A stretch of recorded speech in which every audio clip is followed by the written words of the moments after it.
Hello everybody, and once again welcome back to how to log in YouTube channel.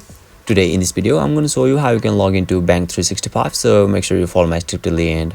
First of all, you need to search for Bank 365 login in Google. Now right after that you'll be able to see a link at seconds on your screen where you need to click on it, and you'll be redirected to official login page of Bank 365 where it is asking us for our user ID and our date of birth. So let me show you an example.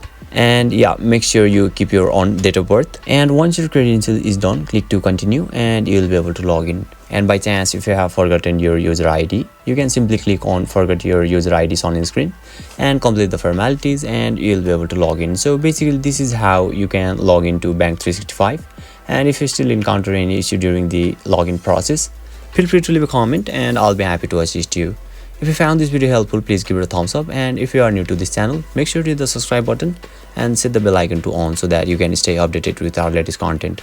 Thank you for watching and I'll see you next time.